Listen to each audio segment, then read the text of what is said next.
Have you ever wondered if there's something spiritual that could radically change your financial life in just 30 days? This is not about empty promises or quick fixes.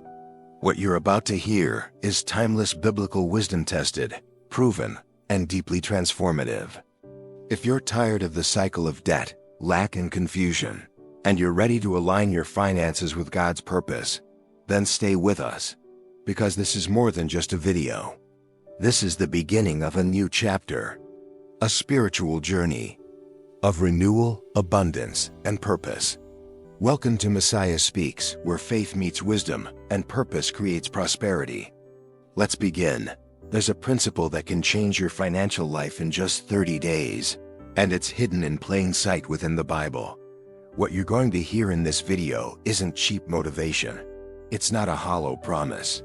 It's ancient wisdom applied in a practical way to transform your mindset, your habits, and your financial results. And if you're watching this, it's not by accident.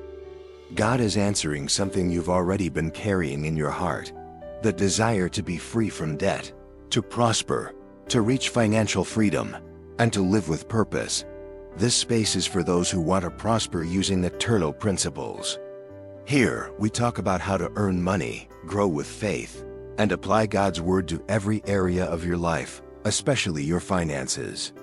Together, as a community, we're beginning a path of real transformation. Today we're going to reveal 7 biblical habits that, if practiced for the next 30 days, will open doors where you currently see only walls. And listen closely, habit number 6 is the most surprising and the least practiced. It might be the very thing that has been blocking your growth. This video wasn't created to entertain you. It was made to challenge you, inspire you, and push you to a new level. A level where scarcity no longer rules your mind. A level where you declare and live the promises of the Word. Where you work with excellence, trusting that God is the one who gives the increase. So grab a notebook. Open your mind and your spirit. Because today, this is not just the start of a video.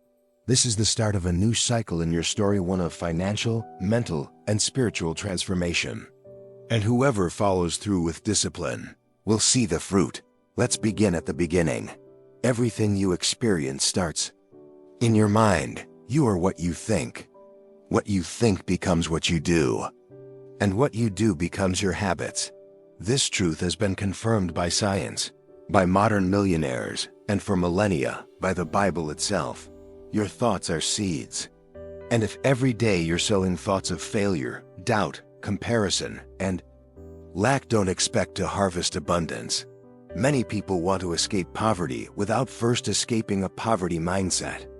Joseph, the biblical character who will walk with us through this journey, was just a young dreamer.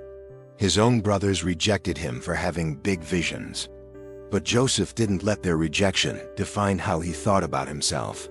He knew his story wouldn't end in the pit where he was thrown, because his mind had already been lifted by God. Joseph was trained by heaven to be faithful in scarcity before being used in abundance. Today, you might be surrounded by chaos, unpaid bills, negative words, frustration. But what truly matters is not what's happening around you. What defines your path is what you choose to think when everything seems to be against you.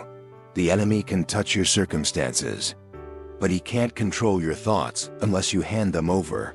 Your financial freedom begins with a new thought. Yes, it's possible. Yes, you can grow.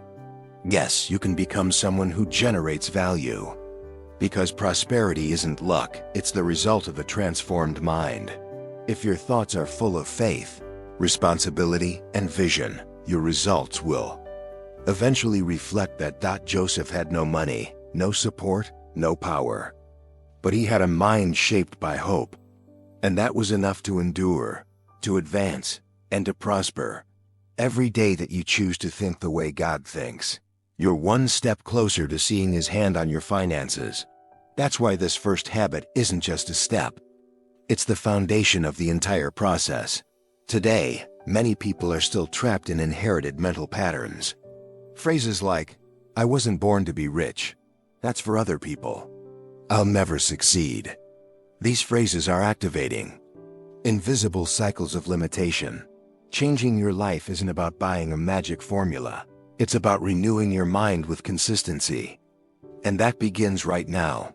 For the next 30 days, you must watch over your thoughts with the same seriousness you'd guard $1 million investment. And if you want to go even deeper, I have a special recommendation for you. Take this seriously. Don't let these 30 days go by without applying what you're learning. We're not here just to watch content. We're walking through a spiritual challenge together. A challenge of 30 days that can change your life from the inside out. Don't break the chain. Every day counts. Every step matters. And if you do your part, God will do His. Many people ask how to prosper, how to earn more, how to reach financial freedom, but they forget something essential. If what you're doing hasn't been consecrated to God, you're building on sand. Proverbs 16:3 says, "Commit to the Lord whatever you do, and your plans will succeed." In other words, when you place your work in God's hands, even your ideas, your plans, and your decisions begin to align with the right purpose. Imagine you're about to start a new business, a new job, or just another day at work. Before you open your computer, before you pick up your tools, before you serve a client, pause, pray, dedicate that moment to the Lord. Say, "God, this is for you. May your favor be with me in everything I do today." That one act changes everything. When Joseph was sold into slavery and taken to Egypt, he began working in Potiphar's house. It wasn't his land. It wasn't his language. It wasn't his culture. But in Genesis 39, we read that the Lord was with Joseph, and he prospered. Why? Because everything he did as if it were for God. There were no cameras watching. Boss supervising him. But God saw his excellence. Today, many people do their work with no care. A builder who lays a weak foundation. A seamstress who delivers a product without checking. A student who submits assignments without effort. It doesn't matter if you're a business owner, a barber, a driver, or an assistant. If you do your work as unto God, excellence will open doors. Prosperity doesn't come just from good ideas, it comes from acting with purpose. Joseph didn't have freedom, but he had character. That's why, even as a slave, he was placed in charge of Potiphar's entire house. When you do more than what is asked, when you work with integrity, even when no one is watching, God sees. And God honors. Your paycheck might come from a company, but your provision comes from heaven. Every time you dedicate your work to the Lord, you're saying, "You are my source." And when God is your source, you will never lack. What seems small today can be multiplied tomorrow. But that depends on how you are offering it today. And don't forget, excellence isn't perfection. It's wholeheartedness. It's intention. It's acting with honor that transforms any ordinary task into a powerful seed for prosperity with purpose. Mediocre people harvest limited results, but those who work as unto God, they reap more than they could ever imagine. And now, I want you to comment something powerful. If you truly decide to work with purpose, write this below. What I do for God. Declare it. Write it. Because every time you say it, you're affirming it in your spirit. And that could be the very first step to activating biblical prosperity in your life. You are not alone in this. We're walking together as a community. We all face hard days, fatigue, discouragement. But today, as a family of faith, we choose to raise a new standard. Because when we honor God in secret, He rewards us in public. That's how it was with Joseph. And that's how it will be with you. Your words aren't just sounds. They're seeds. They build or destroy. The Bible is clear in Proverbs 18:21. The tongue has the power of life and death, and those who love it will eat its fruit. Every day, without realizing it, you're prophesying either poverty or wealth, failure or success based on the words you speak. Joseph was betrayed by his brothers, sold as a slave, falsely accused, thrown into prison. Most people in his place would have cursed their story. They would have said, "I wasn't born for this. I'll never get out of here." But Joseph chose silence over complaining. He didn't let his pain come out through his mouth. In Genesis chapters 40 and 41, we see Joseph, even in prison, interpreting dreams and using his gifts without any self-pity. Your words are creating a spiritual environment around you. When you say, "I'll never get out of debt," or "I'll never be rich," you're closing doors before they even open. But when you declare, "My God will supply all my needs," or "God gives me the power to create wealth," as it says in Deuteronomy 8:18, you're activating eternal promises. In a world full of people who only complain, God is looking for those who speak with faith. People who declare what the Bible says, even when their eyes can't yet see it. People who speak as children of the King, not as victims of their situation. Prosperity begins with the tongue, and financial freedom is often blocked by the very declarations we make every single day without even realizing it. That's why today, I challenge you. Use your words to lift up, to plant, to open doors. And if you're going through a hard time, don't go through it alone. Leave your prayer request in the comments. And not only that, I invite you to choose someone else's comment and pray for them. That is community. That is kingdom. Jesus said in Luke 6:38, "Give, and it will be given to you." When you pray for someone else, you're planting compassion. And God Himself will repay you with comfort, with direction, and with miracles. This isn't emotional hype. This is a spiritual principle. And the principles of God's kingdom never fail. Write your request, but also take a moment to lift someone else up. Because when you give, you receive. And when you raise someone up, God begins to raise you up. Robert Kiyosaki, author of the famous book Rich Dad, Poor Dad, says that the most powerful asset you have is not money, your house, or your contacts. It's your mind. And that mind can become your greatest asset or your greatest liability. But the Bible taught that centuries before. In Romans 12:2 we read, "Be transformed by the renewing of your mind, so that you may prove what is the good, pleasing, and perfect will of God." What Kiyosaki teaches about mental leverage is deeply biblical. To leverage means to use something small to produce something far greater. Your mind, when filled with faith, wisdom, the right content, and eternal principles, becomes a machine for creating opportunities. But when it's filled with fear, comparison, and scarcity, it sabotages every step you try to take toward prosperity. Joseph used his mind as a divine tool.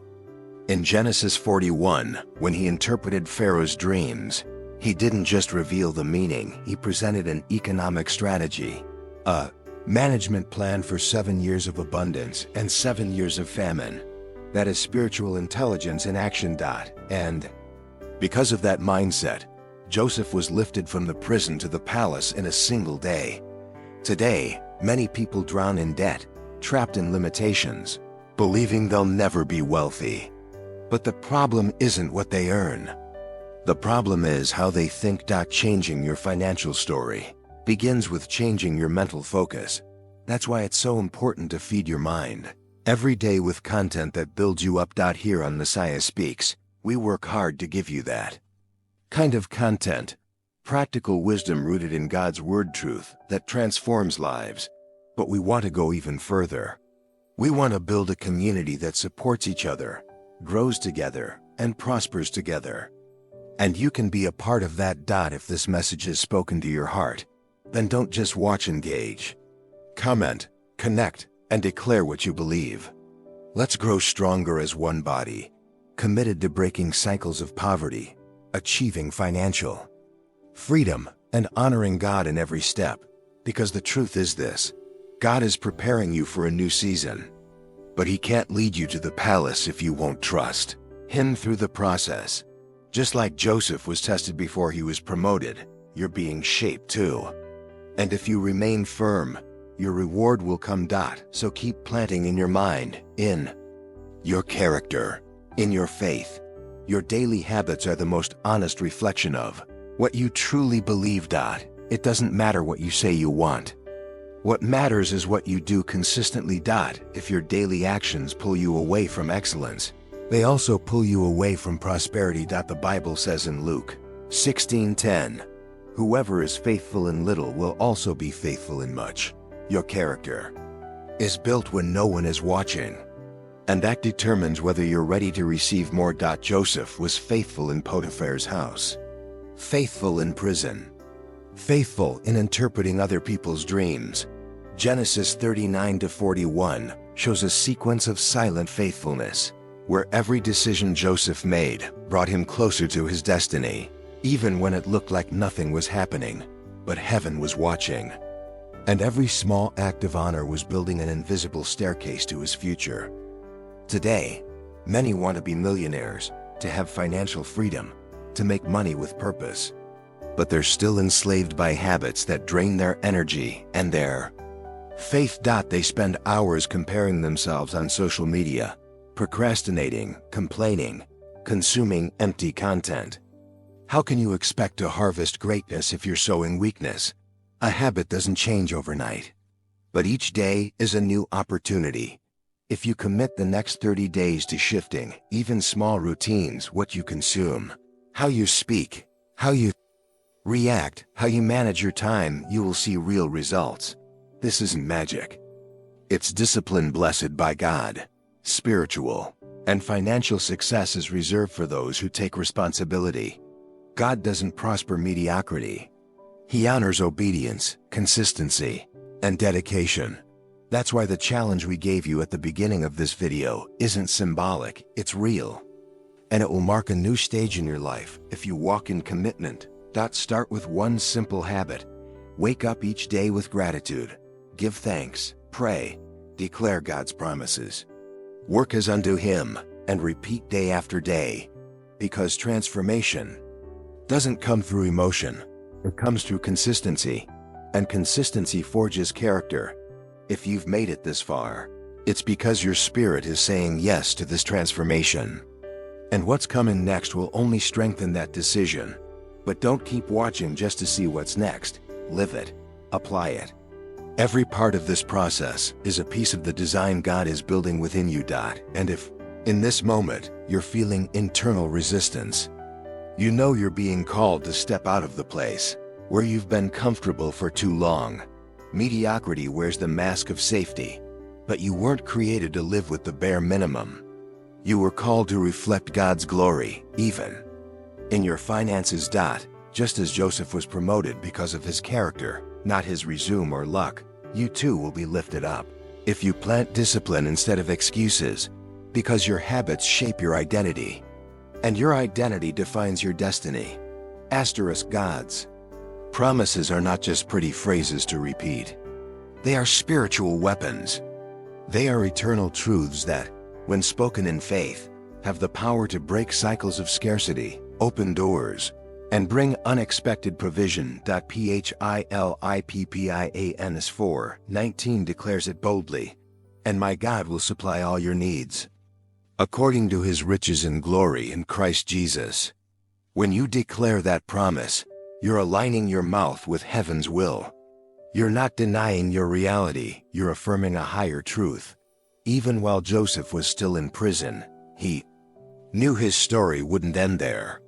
Not because he had human guarantees, but because his words were filled with hope. He spoke and acted as someone who knew God was with him. Some people say, I don't believe in declaring things. But they declare ruin and failure every day. Without realizing it, they say things like, this is too hard. Money's never enough. I wasn't born to be rich. And without knowing it, they're prophesying their own lack. If death and life are in the power of the tongue, as Proverbs 18:21 says, then your finances are also affected by what you choose to speak. Financial freedom doesn't begin when you earn more. It begins when your faith is stronger than your fear, when your declarations activate heaven and silence doubt. And that's why during this 30-day challenge, one of the most important habits you must cultivate is this. Every day, declare, "My God will supply all my needs." Not once every day. Write it in your notebook. Put it on your wall. Repeat it when you get home tired. Declare it before going to sleep, because that promise is your shield against anxiety. It's your anchor when everything feels uncertain. It's the key that opens doors when there's no one else to help. What you speak reveals what you believe. And if you believe God is your provider, then your mouth should reflect it. Make this declaration a living part of your routine. Because God honors those who honor Him with their thoughts, with their actions, and also with their words. True prosperity doesn't come through shortcuts. It comes through wisdom. And wisdom doesn't fall from the sky by accident. It must be sought. James 1-5 says, "If any of you lacks wisdom, let him ask of God, who gives to all generously and without reproach, and it will be given to him." It doesn't say maybe. It doesn't say only if you're perfect. It says, it will be given. That's a promise. Joseph wasn't elevated because he had Egyptian education. He was elevated because he had divine wisdom. In Genesis 41, Pharaoh is amazed and says, "Can we find anyone like this man, one in whom is the Spirit of God?" Joseph was recognized not for his strength, but for his discernment. That's what took him from the dungeon to the throne. Today, more than ever, we need wisdom. Not just to get out of debt or make money, but to manage what we have. To make sound decisions to avoid financial traps. And to move forward with peace in a world full of pressure. The world screams empty promises, get-rich-quick schemes, and misleading strategies.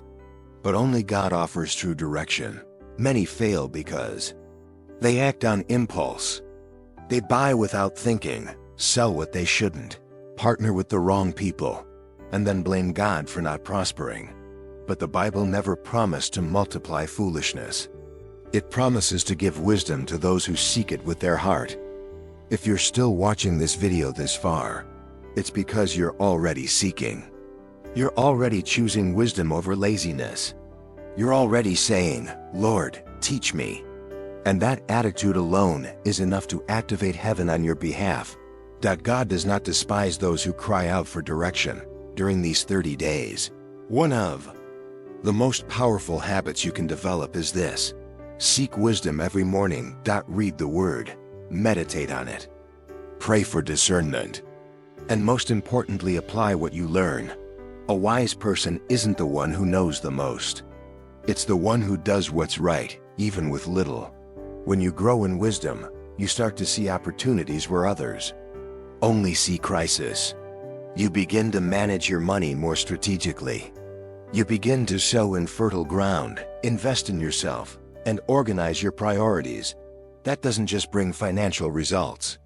It brings peace, stability, and purpose. Joseph didn't ask for riches. But when he asked for wisdom, riches came as a result. The same is true today. True wealth doesn't begin in your bank account. It begins in how you think, how you decide, and how you act. And that wisdom is available if you ask. So today, declare, "Lord, I receive your wisdom." Write it in the comments. Say it out loud. Affirm it deep within. Because when a heart aligns with God's purpose, everything else begins to flow with clarity and direction. And don't forget, God shows no favoritism. If He did it for Joseph, He can do it for you. If you do your part, He will do His. And when that happens, there is no chain strong enough to hold back what He has destined to release. Excellence is not a public act. It's a private decision. It's what you do when no one's watching. When there are no likes, no applause, no recognition. And it's there, in the secret place, that God evaluates your character. Jesus said in Matthew 6-4, "Then your Father, who sees what is done in secret, will reward you openly." Joseph understood this from the very beginning. When he was unjustly imprisoned, he had every reason to give up. He was far from his family. betrayed, and had no visible sign of reward. But in Genesis 39-22, we read that the warden put Joseph in charge of all the prisoners. Why? Because everything he did, the Lord made it prosper. How is it possible to prosper in prison? Only when you choose to maintain excellence, even in the midst of pain. Today, many people are waiting to be promoted before they are faithful. They want more responsibility, more income, more visibility. But they barely give effort to what they already have. They work with mediocrity, serve without enthusiasm, deliver carelessly, but God does not bless negligence. God honors faithfulness to do everything as if you're doing it for the Lord, not as an obligation, but as worship. When you clean a house, do it with excellence. When you serve a client, do it with integrity. When you study, when you cook, when you care for your children, do it as if God Himself were watching. Because He is. Every excellent act is a seed. And even if the harvest seems delayed, it will come. You don't need the world to validate you. You need God to approve you. And that happens when you live each day as if you were already in the palace. Even if you're still in the desert, Joseph never waited to leave prison in order to act with excellence. He acted with excellence, and that's why he was released. Excellence is not perfection. It's wholeheartedness. It's doing your best with what you have. And if all you have today is little, make it the best of your little. That's what God multiplies. Not the size, but the quality of the heart behind it. That's what took Joseph from obscurity to leadership. And you? How are you acting today in the little things? How are you serving with what's already in your hands? Because your future won't be built tomorrow, it's being shaped today, in the unseen. And if you are faithful now, God will be just to reward you when no one expects it. Engrave this truth in your heart. Promotion doesn't come from the north or the south, it comes from the Lord. And He sees beyond resumes, titles, or human connections. He sees what you do in silence. And when the time is right, He will raise you up before everyone. Don't wait for a big platform to act with excellence. Excellence is what takes you to that platform. And when that day comes, you won't just receive it. You'll be ready to sustain it with character. Steve Harvey, one of the most well-known communicators in the United States, went through moments of extreme poverty before reaching success. He slept in his car, no money, no house, no stability. But he never stopped declaring that one day he would make it. In his own words, "I spoke about what I wanted even when I had nothing." That's the law of expectation. This law teaches that you don't attract what you desire, you attract what you expect. And if you expect failure, that's exactly what will manifest. But if you expect something good to happen with faith, you're sowing spiritual power into your future. Jesus Himself said in Mark 11:24, "Whatever you ask in prayer, believe that you have received it, and it will be yours." Faith is not just asking, it's expecting actively. Joseph also lived by expectation. Even as a prisoner, he acted like a free man. Even as a slave, he spoke like a prince. He expected the best, not because his circumstances gave him reasons, but because he knew the God who had given him promises. In Genesis 41, when everything seemed impossible, in a single day, he was called into the palace. What Joseph expected in secret, God fulfilled in public. Today, maybe you're in your car like Steve Harvey, or in your prison like Joseph. Maybe you're facing debts, a lack of opportunities, closed doors. But if your thoughts and words are aligned with faith, something powerful can be activated in your life. This isn't shallow psychology. This is a spiritual principle. It's time to raise your expectations. Expect something good to happen today. Expect God to open paths. Expect your mind to expand, your heart to grow stronger, your finances to stabilize. Because when you expect good, you attract it. And when you attract it, God multiplies it. Start acting like someone who's already been set free. Declare what you want to see. Write your goals. Pray as if the breakthrough is already happening. Live as someone preparing the soil for the harvest, because that's what faith does. It prepares space before the miracle comes. Be like Steve Harvey. Be like Joseph. Expect the best, even when everything screams the opposite. That's the attitude that comes before great transformation. And God never fails to respond to those who wait with confidence. Asterisk. Every part of Joseph's journey seemed unfair. His faithfulness didn't prevent betrayal.